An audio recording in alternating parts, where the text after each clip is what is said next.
Hello, everyone. This is Alex again with Main Street Finance. And today we're going to do the continuation video of the spreadsheet that we made in the last one. And I thought we'd start off with something interesting.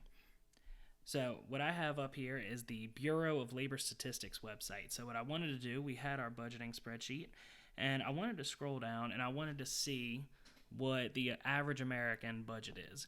My theory would be if you're trying to have better than average finances, you got to have a better than average budget.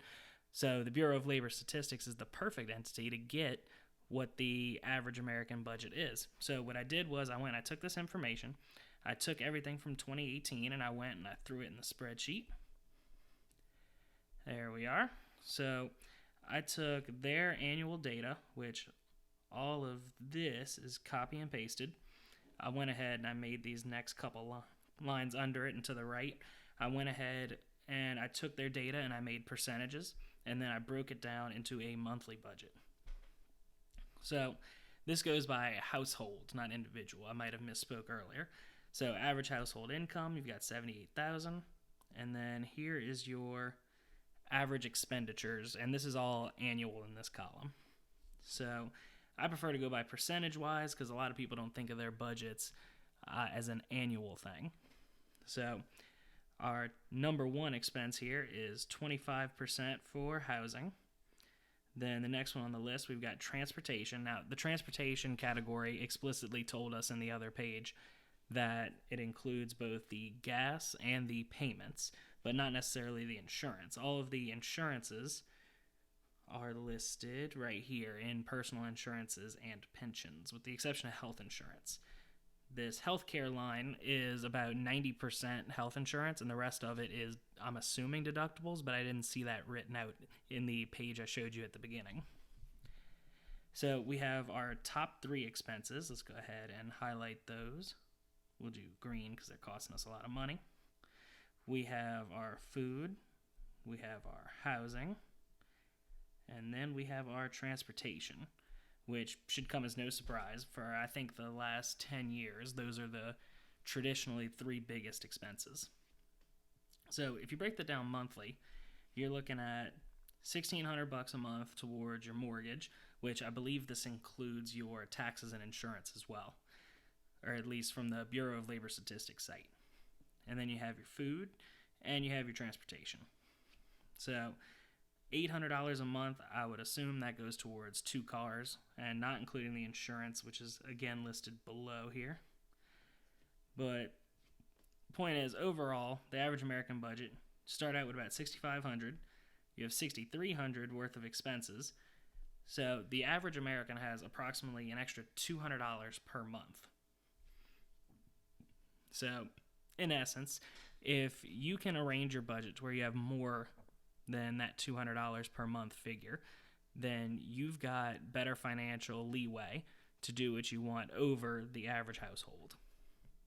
So what you could do is you could scroll over to this tab here, and of course you would want to fill this in with your information, but once you have your income listed here, your normal monthly expenses here, which if you followed the instructions or the advice of the podcast episode 1, you would have your expenses tracked, and then you could come in here, and what I would do is I would fill in your current data.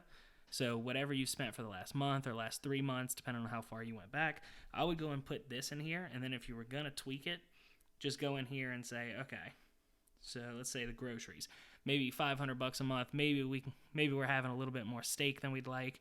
Maybe we can cut out desserts every now and then, but maybe you want to have, instead of 500, maybe 300.